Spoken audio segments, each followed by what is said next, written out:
Hello everyone, welcome to my channel Net Education. So friends, in today's session we're going to discuss about our learner success story।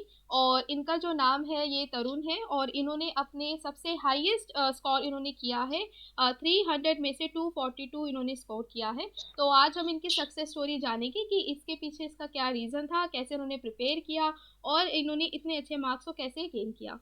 तो first of all let me start with the introduction. तो तरुण, थोड़ा सा अपने आप में आप introduction provide करो कि आप क्या कर रहे हो, क्या परस्यू कर रहे हो अभी।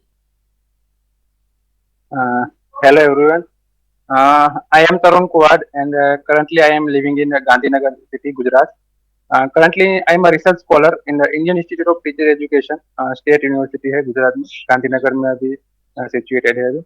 And I am a second year PhD scholar. Uh, जी this was my actually with preparation. This was my first attempt to clear my next JRS. First time मैंने जब अपना एमएड था तब अटेम्प्ट किया था, लेकिन उस टाइम पे इतना कोई प्रिपरेशन नहीं किया था, so I was fail that exam. Okay. तो आपने जो जैसे बताया कि आपने 242 स्कोर किया है, तो इसके पीछे आपने क्या स्ट्रेटेजी बताई, आपने कैसे पढ़ा? तो ये भी आप थोड़ा शेयर कर सकते हैं। एक्चुअली मैम मैंने जून 2022 का जो वैकेशन था तब से प्रिपरेशन चालू की थी मैंने। हम्म। तो फर्स्ट ऑफ ऑल मैंने दूसरे जो एजुकेटर्स जो लोग एक्सपीरियंस है, जिन्होंने जेआरएफ क्लियर किया था, उनके रिव्यूज देखे मैंने कि किस तरह हम्म। उन्होंने स्ट्रेटेजी किया, क्या सिलेक्ट चूज की, किस तरह उन्होंने प्रिपेयर किया है एग्जाम के लिए। एंड उसके बाद मैंने जो है खुद की एक स्ट्रेटेजी बनाई कि सबसे पहले जो पेपर टू था, जो सबसे मतलब स्कोरिंग पेपर रहता है जनरली, पेपर टू है, तो उसके लिए मैंने प्रिपेयर करने करने का प्लान बनाया कि पहले पेपर टू पे थोड़ा अपना कंट्रोल बना लेते हैं, और उसके बाद पेपर वन में जो है पेपर वन के लिए बहुत सारे एजुकेटर्स अवेलेबल है यूट्यूब पे और दूसरे प्लेटफॉर्म पे। तो पेपर टू के लिए मैंने चालू किया था उस टाइम पे। तो सबसे पहले मैंने जो ऊपर ऊपर से जो 10 यूनिट है उनका मतलब एक लेवल डिसाइड किया कि सबसे हार्ड यूनिट कौन सा है और सबसे इजी यूनिट कौन सा है। तो देन मैंने शायद इंक्लूसिव एजुकेशन से चालू किया था 10th यूनिट से, जी और ऊपर ऊपर से जो है एक ओवरव्यू सारे यूनिट्स का ले लिया मैंने सबसे पहले, और साथ में जो है नोट्स भी प्रिपेयर की थी उस टाइम पे मैंने थोड़ी। फिर जैसे जैसे मैं एक्सप्लोर करता गया तो यूट्यूब पे मुझे बहुत सारे एजुकेटर्स मिले, जैसे कि आपका वीडियो जो आपका चैनल जो है बहुत हेल्प किया मुझे इस प्रिपरेशन, क्योंकि सबसे ज्यादा कंटेंट और जो पॉइंट वाइज जो पूरा कंटेंट रहता है एग्जाम के सेंटर में, हम्म। तो वो आपके वीडियो से मुझे बहुत ज्यादा हेल्पफुल हुआ। बाकी दूसरे प्लेटफॉर्म्स भी है, एजुकेटर्स है, उनसे भी बहुत सारा सीखने को मिला। हम्म। और मेरे फ्रेंड्स है जो करंटली नेट क्वालिफाइड है, उन्होंने भी बहुत हेल्प की, जैसे कि मैं नाम लेना चाहूंगा, ईशा है, हम्म। अंशुमन है, अगर वो देख रहे हैं वीडियो तो, हम्म। श्वेता जी है, स्वाति है। तो हम्म। उनके जो हैंड रिटन नोट्स थे, उन्होंने क्योंकि उन्होंने क्लियर किया हुआ था एग्जाम, हम्म। तो उनके पास नोट्स थे प्रिपेयर पहले से, तो हम्म। उन्होंने उन सबसे मुझे बहुत हेल्प मिला कि क्योंकि ऑलरेडी जो एक रिच मटेरियल जो होता है हैंड रिटन नोट से, जी। वो मुझे डायरेक्ट मिल गया था, जो प्रिपेयर नहीं करना पड़ा मुझे। हम्म। तो इन सब चीज़ का मुझे बहुत बेनिफिट हुआ एजुकेशन पेपर में। और जो पेपर वन था, फिर जब जब पेपर टू में मुझे लगा कि नहीं, अब थोड़ा कंट्रोल बन गया है अपना पेपर टू में, तो हम्म। फिर मैंने पेपर वन का प्रिपरेशन चालू किया, और उसमें हम्म। तो टीचिंग एप्टीट्यूड, कम्युनिकेशन जो है वो डिफरेंट डिफरेंट एजुकेटर से मैंने अपनी तरह से हम्म। चालू किया। जनरली जी जी हर एक यूनिट को 2 दिन दे रहा था कि 2 दिन में एक ये यूनिट खत्म करना है मुझे। जी। तो उस तरह से थोड़ा स्ट्रेटेजी रहा मेरा थोड़ा ओके। हर्डल्स मुझे ये लगा कि जो बार बार एग्जाम अपना जो एक्सटेंड डेट शायद 2 से 3 बार हुआ, तो उस हम्म। टाइम पे फिर ऐसा लगता था कि अब लास्ट 5 डेज है तो लास्ट 5 डेज पूरा दे देना है हमें। जी जी। और जैसे 2 3 दिन एग्जाम से बच्चे और नोटिफिकेशन आ रहा है एग्जाम आपका एक्सटेंड हो चुका है, हम्म। तो फिर से लगता कि चलो एक तरफ से थोड़ा ऐसा रिलीफ लगता कि चलो और टाइम मिल गया। और फिर जी ऐसा भी लगता कि यार कितना टाइम इसे 5 5 दिन तक कितना एक्सटेंड होगा, क्योंकि हर बार शायद 1 महीने से 1.5 महीने तक एग्जाम अपना जो एक्सटेंड हुआ है। जी। तो उस टाइम पे थोड़ा फिर स्टडी भी छूट जाता मेरा कि चलो अब टाइम मिल गया है थोड़ा, तो अभी थोड़ा रिलैक्स कर लेते हैं। जी। तो उस टाइम पे जो है थोड़ा मुझे ऐसा लगा कि अगर थोड़ा कहीं ना कहीं बेनिफिट भी हुआ इस चीज से मुझे, और थोड़ा कभी कभी उस टाइम पे थोड़ा ऐसा भी लगा कि यार अब कितना एक्सटेंड होगा डेट हमारा एग्जाम का। जी। और बाकी जैसे कि तो आप कह रहे हो पेपर टू के अंदर आपने काफ़ी सारी जैसे वीडियोस देखी, तो आपने जो हमने लास्ट टाइम पे या लास्ट मोमेंट पे जो रिवीजन करी थी या फिर जो हम पी वाई क्यूज कर रहे थे, तो वो हर एक स्टूडेंट्स के लिए वो कितना मतलब कितना बेनिफिशियल रहता है। तो ये आप थोड़ा सा इस पे हाईलाइट कर सकते हो कि पीवाईक्यूज कैसे करना है, या फिर हम यहाँ पर रिवीजन करें तो वो कितना मैटर करता है आपकी इस प्रिपरेशन को आगे बढ़ाने के लिए और आपको एक स्टेप अहेड करने के लिए दूसरे बच्चों के कंपैरेटिवली जो सिर्फ जी नेट स्कोर कर जी पा जी। रहे हैं।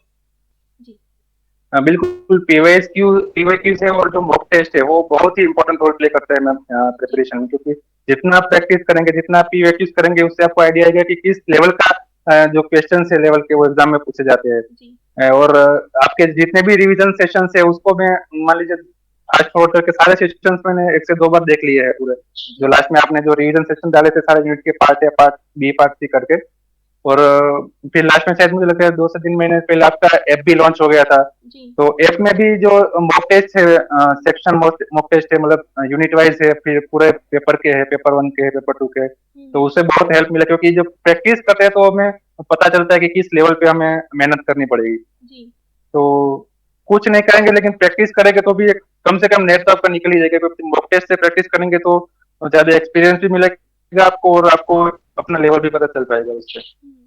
और जैसे तो कि उसने बहुत हेल्प किया पीवाईक्यूज में। जी जी जी जी, जी। और जैसे कि आपने जो अभी आपका फर्स्ट अटेम्प्ट था ये। Yes yes. हाँ जी, जो विथ आपने preparation this was my first attempt. हाँ विद प्रिपरेशन फर्स्ट अटेम्प्ट, तो इसके अंदर जैसे माइंड में ये होता है स्टार्टिंग में बच्चों को कि एक फियर होता है कि पता नहीं हमारा आएगा रिजल्ट या नहीं आएगा, हम इतनी मेहनत कर रहे हैं। तो ये जो एनजाइटी, ये जो फियर है, एक इंडिविजुअल कैसे ओवरकम कर सकता है? क्योंकि इस समय क्या होता है कि हमें डाउट होता है अपनी प्रिपरेशन पे, या फिर हमें डाउट होता है अपने पोटेंशियल पे। तो वो डाउट को हटाते हुए कैसे हम फोकस कर सकते हैं प्रोसेस ऑफ लर्निंग में? तो वो कुछ अगर स्ट्रेटेजी हमें मिल जाए कि बच्चों को वो हेल्प करे कि हमें डरना नहीं है या ओवरकम करने अपने इससे सभी तरीके के चैलेंजेस को, चाहे वो टाइम फैक्टर हो या फिर वो आपका एंजाइटी फैक्टर हो, तो इसको कैसे हम देख सकते हैं? हाँ जी, इस चीज में मैं बताना चाहूंगा, क्योंकि देखिए सेल्फ डाउट सबको होता है जी एग्जाम से पहले। जी तो इस चीज में आई वाज मैं थोड़ा लकी रहा, क्योंकि मेरे जो फ्रेंड्स है उन्होंने हमेशा मुझे मोटिवेट किया है कि हम्म नहीं तरुण, तुम्हारा इस बार हो ही जाएगा, तुम्हारा निकल ही जाएगा इस बार। जी और जनरली हम लोग कभी कभी ग्रुप डिस्कशंस भी करते थे, तो पता चलता था लोगों को कि नहीं तरुण, तुम्हारा इस बार हो जाएगा, क्योंकि मुझे एग्जाम आफ्टर एग्जाम भी मुझे डाउट था कि पता नहीं नेट भी निकल पाएगा नहीं, कि मेरा निकलेगा कि नहीं जी निकलेगा। और लकीली इस बार पेपर भी थोड़ा इजी आ गया था। हम्म तो उसकी वजह से थोड़ा स्कोर इस तरह से हार गया, लेकिन मैंने कभी तो एक्सपेक्ट नहीं किया था कि इतना हाई स्कोर मेरा जाएगा। मुझे लगा था कि चलो 190 से 200 के बीच में आ जाएगा तो भी नेट क्लियर हो जाएगा इस बार। हम्म तो हाँ, सेल्फ डाउट हमेशा रहता है, लेकिन फिर जैसे कि बोलते हैं कि भाई मेहनत करो, बाकी सब तो आपको छोड़ना है, आपके हाथ में तो मेहनत करना ही है। बाकी जो कुछ भी हो लक पे छोड़ दीजिए, एग्जाम का पेपर जिस तरह से आएगा, जिस तरह से आपका प्रैक्टिस रहेगा, उसी पे सब कुछ डिपेंड रहेगा फिर। फिर बाकी जैसे कि हम एक हमेशा ही बच्चों के साथ एक स्ट्रैटेजी शेयर करते हैं कि फॉर एग्जांपल अगर आप एग्जाम देने जा रहे हो, तो चार बातों का आपको ध्यान रखना है कि फर्स्ट ऑफ ऑल क्वेश्चंस को प्रॉपरली रीड करना है हमें। रीडिंग कॉम्प्रिहेंशन को डायरेक्टली हम पढ़ने ही नहीं बैठना, क्वेश्चन की तरफ देखना है, फिर उसके हिसाब से हमें आंसर करना है। या फिर एलिमिनेशन टेक्निक जो हमेशा काम आती है। और एक ओवर कॉन्फिडेंस को हमें यहाँ पर कम करना है कि क्वेश्चन को देखते ही एकदम जंप ना कर जाए। तो ये जो स्ट्रैटेजी थी वो क्या आपने अपनाई, उसको यूज किया अपने एग्जाम में, और वो कितनी हेल्पफुल रही? जी। जनरली देखिए मैम, जो मैथ्स वाला पार्ट है, वैसे मैं मैथ्स बैकग्राउंड से हूँ, जी लेकिन जो मैथ्स वाला पार्ट है वो हमेशा आपको कंफ्यूज कर देता है। अगर जी थोड़ा डीआई और जो वो अगर थोड़ा टफ आ गया, और हम्म पेपर वन में ही अगर उसमें अपना टाइम अगर आपने दे दिया, तो फिर जनरली बचता है कि टाइम आपका लास्ट में या तो कम पड़ता है, और या तो आपने उसमें ज्यादा टाइम दे दिया तो फिर एक दिमाग में प्रेशर बन जाता है एग्जाम के टाइम के भी, अभी बाकी भी बहुत सारा करना है। जी तो उस चीज में मैंने ऐसा किया था कि जो मैथ्स वाला जो 10 क्वेश्चन है उसको मैंने छोड़ के बाकी सारा पहले जो है वो कवर कर लेता हूँ पेपर वन के क्वेश्चन। और जनरली जो पैराग्राफ है अपना, तो उस पे तो ज्यादा वो प्रॉब्लम वाला नहीं रहता। तो जी जो डीआई वाला पार्ट जो है वो मैं एकदम लास्ट में रखता हूँ। और इतना प्रैक्टिस में किया था कि जनरली मुझे डीआई के लिए 30 to 25 मिनट्स मिल जाते थे लास्ट में पेपर, क्योंकि 2.5 घंटे में मैं पेपर वन और पेपर टू कवर कर लेता था। और जब एलिमिनेशन का टाइम आता है तो जनरली जो प्रीवियस नॉलेज अपना होता है थोड़ा, क्या बोलते हैं, अपने एप्लीकेशन बेस्ड जो नॉलेज होता है उसको हमेशा अप्लाई करना होता है। और जनरली एलिमिनेट करें, आप थोड़ा भी प्रैक्टिस करेंगे तो आपको एलिमिनेट करेंगे तो कम से कम दो ऑप्शन तो एलिमिनेट हो ही जाते हैं उसमें।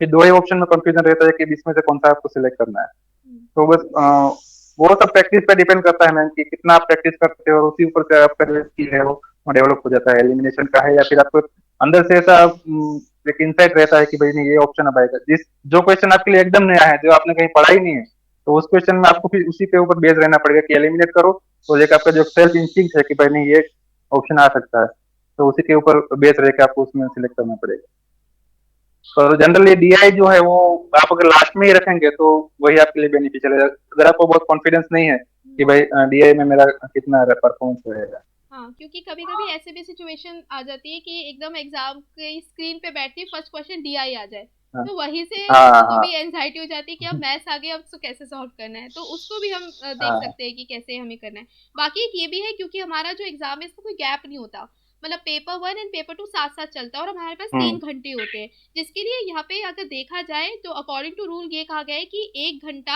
आपको पेपर वन के लिए देना है और 2 घंटा आपको पेपर टू के लिए देना है। तो अगर ऐसा भी केस आपको जी देखने को मिला अपने साथ कि हमारा 1 घंटे से थोड़ा टाइम ज्यादा एक्सटेंड कर गया, तो क्या ये गलती है, या फिर एक एज एन अपॉर्चुनिटी है हमारे लिए कि पेपर वन के अंदर हमने एक एक की जगह 1.5 घंटा हमने डिवोट कर दिया, तो आगे जाके जो हमारा पेपर टू है उसके अंदर हम क्या कम फोकस कर पाएंगे टाइम से रिलेटेड, या फिर वो आपके लिए सही बैठ जाएगा कि ठीक है कि पेपर वन के अंदर हमें 1 घंटे से ज्यादा टाइम एक्सटेंड कर सकते हैं या नहीं कर सकते, टाइम को कैसे मैनेज करें पेपर करते करते।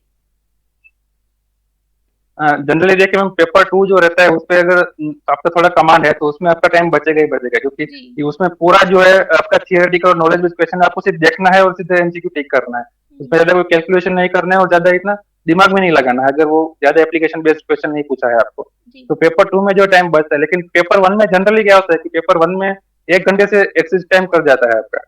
1 घंटा मतलब 1 घंटे से ज्यादा ही टाइम निकल जाएगा आपका उसमें, क्योंकि कभी हम्म। कभी पेपर वन अगर टफ आ गया तो उसमें आपको बहुत ही दिमाग लगा के क्वेश्चन सॉल्व करना पड़ेगा। हम्म। तो कभी कभी क्या होता है कि पेपर वन जो है उसका टाइम 1 घंटे से अगर बढ़ गया, क्योंकि आपने डीआई पहले कर दिया, जी। तो थोड़ा भी टफ आ गया तो फिर डीआई सॉल्व करने में टाइम का पता नहीं रहता कितना टाइम चला जाता है उसमें। हम्म। क्योंकि पिछली बार मेरा यही एक्सपीरियंस था कि डीआई करने में ही मेरा 20 से 25 मिनट निकल गया। तो फिर एक दिमाग में स्ट्रेस बन जाता है कि भाई चलो अब तो इतना ही टाइम बचा है, अभी तो सिर्फ 10 क्वेश्चन ही डीआई के हुए, बाकी तो सारे 140 क्वेश्चन बाकी रहे। तो उसी में क्या करते हैं, थोड़ा जल्दबाजी में हम कभी कभी जो क्वेश्चन आता भी है उसको भी हम गलत कर देते हैं, क्योंकि जी। थोड़ा हरी में रहते हैं, जल्दी जल्दी खत्म करना है इसको। हम्म। तो हमेशा उस तरह से टाइम मैनेजमेंट करना है कि जो हार्ड पार्ट है, जो आपको टफ लगता है, उसको हमेशा लास्ट में रख दीजिए। लास्ट में जितना टाइम बचता है उसमें सॉल्व कर दीजिए, क्योंकि जो इजी पार्ट है वो सीधा स्कोरिंग मार्क है आपका, वो उसका डायरेक्ट स्कोर मिलता है आपको, जो जी। आपको आपका जिसमें कंटेंट पावर है आपका उसमें। तो पेपर वन में अगर टाइम एक्सिस्ट कर भी जाता है, तो हम्म। अगर पेपर टू में आपका थोड़ा कंटेंट नॉलेज अच्छा है तो कोई प्रॉब्लम नहीं होगा, क्योंकि पेपर टू में टाइम बचता ही बचता है। जी। और तो एक ये और हाँ। डीआई जो है, हाँ जी जी जी। आप जैसे बता रहे हो, आप एकदम सही कह रहे हो। इसके अलावा जैसे कि प्रिपरेशन के दौरान एक ये भी होता है कि हमारे पास 20 यूनिट है लगाकर चले, 10 यूनिट पेपर वन की है, 10 यूनिट हमारी पेपर टू की है, तो इसके अंदर कुछ ऐसा भी हो सकता है कि फॉर एग्जाम्पल कई स्टूडेंट्स को मैथ्स का फॉबिया है कि डीआई नहीं सॉल्व हो रहा, या फिर हम जो बेसिक रीजनिंग के क्वेश्चंस है उसको नहीं सॉल्व कर पा रहे, तो वो पार्ट वो पोर्शन वो छोड़ देते हैं, तो क्या वो छोड़ रहे हैं, क्या वो गलती कर रहे हैं सबसे बड़ी, या फिर कि चल जाएगा काम हमारा अगर हमारा पेपर वन के अंदर भी जैसे कि मान लो टीचिंग एप्टीट्यूड पे कमांड होगी, हायर एजुकेशन या जितने भी थॉटिकल पोर्शंस पे कमांड होगी, और बाकी हमने प्रैक्टिकल जो पोर्शन है हमारा जो हमारा डीआई है उसको छोड़ दिया, तो क्या ये बच्चों के लिए मतलब नेगेटिव फैक्टर हो सकता है, या एक ऐसे पॉजिटिव भी मतलब काम चलाओ काम हो सकता है, क्या ये करना चाहिए नहीं करना चाहिए। जनरली देखे जब प्रिपरेशन चालू मैंने की थी तो पेपर वन में मैंने 3 यूनिट को एक दो मिनट ही कर दिया था। डीआई, मैथमेटिकल रीजनिंग जी। एंड जो अपना पैराग्राफ वाला रहता है वो, रीडिंग तो मतलब 7 यूनिट कॉम्प्रिहेंशन। बच गए। जी जी। हाँ, रीडिंग कॉम्प्रिहेंशन। ठीक है। क्योंकि ये यूनिट जो है वो प्रैक्टिस वाला यूनिट है, उसमें हम्म। उसमें मतलब रट्टा नहीं मारना है उसमें। हम्म। ठीक है, वो आप प्रैक्टिस करेंगे तो वो आपका इंप्रूव हो जाएगा। हम्म। बाकी जो यूनिट है वो नॉलेज बेस है, उसमें आपको कंटेंट प्रिपेयर करना पड़ेगा। तो पहले आप वो 7 यूनिट कंप्लीट कर दीजिए, और ठीक है। उसके बाद जो ये यूनिट है उसको प्रैक्टिस करते रहिए आप। या तो ऐसा भी करिए कि भाई डेली आप एक डीआई करिए और एक कंप्रिहेंशन करिए। हम्म। डेली अगर आप एक भी डीआई और एक कंप्रिहेंशन कर देंगे तो भी आपका आराम से डीआई जो निकल जाएगा एग्जाम हम्म। में। और छोड़ने की बात है अगर, तो अगर आपको जेआरएफ करना है तो डीआई तो आपको करना ही पड़ेगा, क्योंकि अगर वो छोड़ के गए तो फिर जेआरएफ मुश्किल है वो। हाँ वो है, वो फैक्ट है, तो इसलिए हमें ये पता चला कि डीआई और रीजनिंग कॉम्प्रीहेंशन या रीडिंग कॉम्प्रीहेंशन हमारा या रीजनिंग के जितने भी क्वेश्चंस है तो उसको छोड़ना नहीं है, क्योंकि वो स्कोरिंग है, क्योंकि उसी वही आपको जेआरएफ दिला रहे हैं। और ये जो बच्चे गलती कर रहे हैं कि यहाँ पे सिर्फ थ्योरेटिकल पोर्शन पढ़ के जाए, प्रैक्टिकल पोर्शन में ना उनकी कमांड हो, तो ये आगे जाके ट्रिगर करेगा और वो आपके परसेंटेज को गिरा देगा। तो इसलिए सभी स्टूडेंट्स को ये फोकस करना है कि बाकी जितने भी थ्योरेटिकल पोर्शन है उसको पहले करके, जो प्रैक्टिस वाले जो क्वेश्चन है उसको आप बाद में करिए, ताकि वो आपको हेल्प करे और आपके मार्क्स गेन करने के लिए। क्योंकि आपको पता है पेपर वन में बहुत ज़्यादा वेटेज हमारी रखती है, उसी से हमारा जेआरएफ का परसेंटेज अप एंड डाउन हो सकता है। इसके अलावा रही बात पेपर टू, तो पेपर टू में कौन सी ऐसी यूनिट है जो हमें नहीं छोड़नी चाहिए, जो आप बच्चे को हाईली रिकमेंड करते हो कि ये तो करके ही जाना है पेपर टू में?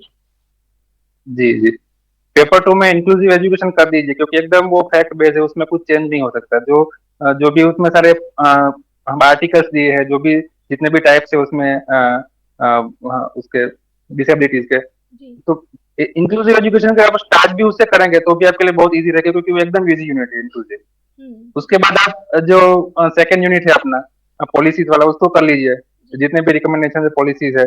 फिर हायर एजुकेशन कर लीजिए। हम्म। ये सारे यूनिट जो है उसमें एकदम फैक्ट बेस्ड है, मतलब जो हो चुका है पास्ट में उसी के आपको याद रख के करना है, उसमें कुछ चेंज नहीं हो सकता। हम्म। या तो फिर चेंज इतना हो सकता है कि अगर करंट अफेयर्स में कुछ करंट कुछ ज्वाइन हुआ है, उसमें ऐड हुआ, जैसे कि अभी एनईपी 2020 आया है, तो जी। उसको आप इंक्लूड कर दीजिए। तो हम्म। ये सारे यूनिट जो है अपने अगर एक बार कर लिए तो वो पूरा डायरेक्ट स्कोर आपका उसको मिल जाएगा उसमें।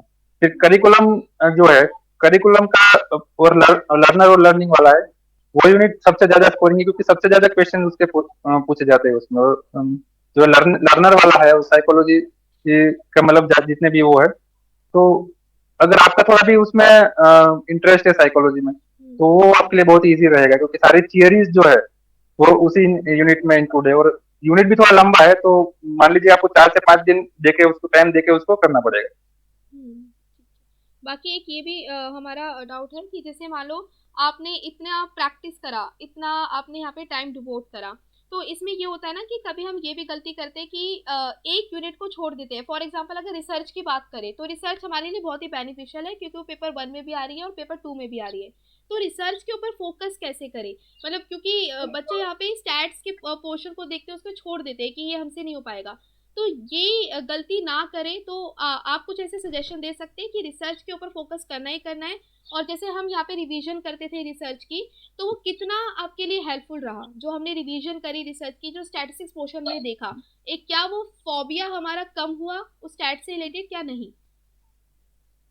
देखिए, रिसर्च तो आपको करना ही पड़ेगा, क्योंकि जी। लास्टली आपको जाना है रिसर्च के फील्ड में ही जाना है, अगर आप पीएचडी ज्वाइन कर रहे हैं। जी। और अगर मेरे केस में बताए तो, क्योंकि मैंने पीएचडी ज्वाइन कर लिया था, तो जो एंट्रेंस एग्जाम था उसमें पूरा रिसर्च रहता है। जी। फिर हमारा कोर्स वर्क भी है जो अभी रिसेंटली कंप्लीट हुआ, तो उसका भी पूरा रिसर्च का जो रिवीजन मेरा हुआ था उसका मुझे बहुत हेल्प हुआ। तो हम्म। रिसर्च वाला जो पार्ट था वो मेरा कहीं ना कहीं थोड़ा स्ट्रॉन्ग था, हम्म। क्योंकि 3 से 4 बार मेरा रिवीजन हो चुका था, कहीं ना कहीं एग्जाम मैंने दिया था और हम्म। कोर्स वर्क भी किया था। रिसेंटली मैंने आरएमसी भी अटेंड किया था, तो जो रिसर्च वाला पार्ट था वो कहीं ना कहीं थोड़ा स्ट्रॉन्ग था। हम्म। और स्टेट्स में आप ये मतलब स्टेटिस्टिक्स में कई लोगों को ऐसा लगता है कि भाई फॉर्मूलाज है इतने सारे, कैसे उसको करें।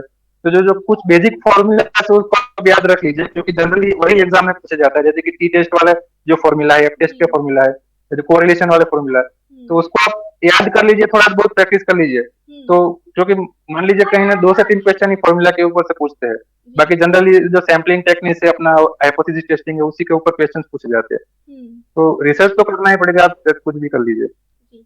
और लास्ट हमारा जैसे कि 15 दिन हम कैसे बिताए अपने अपनी प्रिपरेशन की, हमने इतना सब कुछ पढ़ लिया, अब लास्ट जो 15 दिन है हमारे लिए बहुत ही क्रूशियल है हमारी प्रिपरेशन को आगे बूस्टअप करने के लिए। तो उन 15 डेज में हम क्या कर पाए? जैसे कि हमने 15 डेज में लास्ट में रिवीजन करी थी, या फिर हमने एमसीक्यूज करे थे, या पीवाईक्यूज करे थे, या जो 1000 सीरीज हमने चलाई थी, तो ये कितना बेनिफिशियल रहा? तो ये आप इसमें थोड़ा हाईलाइट कर लास्ट सकते हैं। लास्ट लास्ट 15 डेज में मैम मैंने ज्यादा से ज्यादा प्रैक्टिस की, क्योंकि मैं डेली पेपर वन का एक मॉक टेस्ट और पेपर टू का एक मॉक टेस्ट डेली कंपलसरी में देता था, क्योंकि लास्ट में जो प्रैक्टिस है वही है। और हम्म। फिर जो रिवीजन है यूनिट का, जो मेन मेन पॉइंट्स है, जैसे कि आपके वीडियो से कुछ जो लास्ट एकदम रिवीजन के जो मेन मेन आपका रिवाइज करवाया, वो हम्म। मैंने अटेंड किया। फिर कुछ डाउट्स अगर मॉक टेस्ट के ड्यूरिंग मुझे आ रहे, तो हम्म। वो फिर मैं नेट से सर्च करके देख लेता था कि ये हम्म। क्या इसमें प्रॉब्लम आ रहा है, क्या आ रहा है। तो मान लीजिए लास्ट में तो मैंने पूरा मॉक टेस्ट में जो है टाइम डिवोट किया है हमने, और फिर उसमें जो डाउट्स आ रहे हैं उसको सोल्व करने में। जी।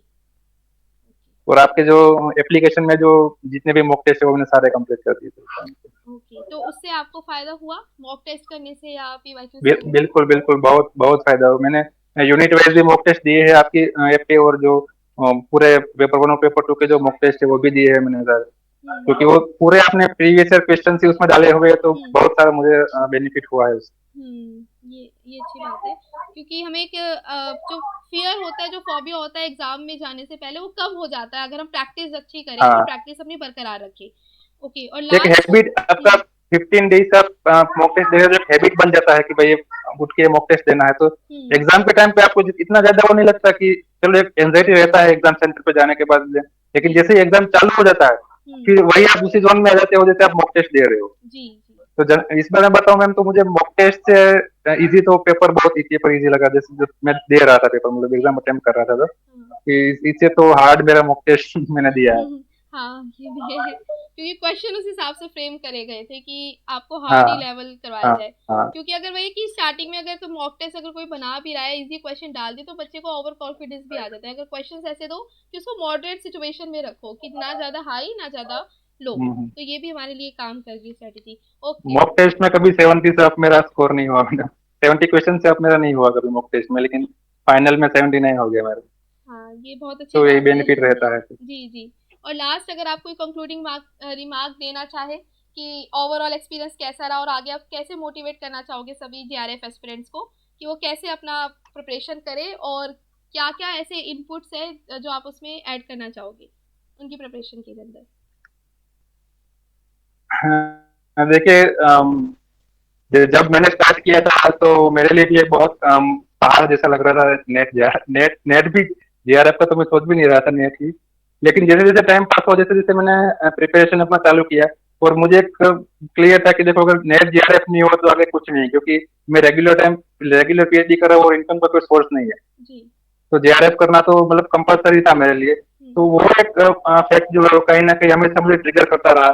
तो मैं पूरा वैकेशन अपने यहाँ गांधीनगर ही रहा, अपने घर पे नहीं गया था। हम्म। वहीं पे प्रिपरेशन किया मैंने, और जो पूरा टाइम है मैंने इसी को डिवोट कर दिया कि भाई कुछ भी करना है यहीं पे, इसी पे जो है सब कुछ बेच दे। तो बस एक बार आप लग जाओ मेहनत करने के लिए, आपको बहुत सारे एक्सपीरियंस मिलेंगे, बहुत सारे एजुकेटर्स मिलेंगे, आप हमेशा उनसे कनेक्टेड रहिए, हम्म। तो बहुत ही ईजी हो जाएगा आपके लिए ये जो पूरा बात है। और इस जर्नी में बहुत मजा आता है प्रिपरेशन करने में। रिजल्ट और क्या ठीक है, वो बाद में जो भी आए, लेकिन जो जर्नी है उसका बहुत ही एक अच्छा मजा है, अगर आप उसमें पूरे दिल से अगर आप प्रिपरेशन कर रहे हैं तो। हम्म।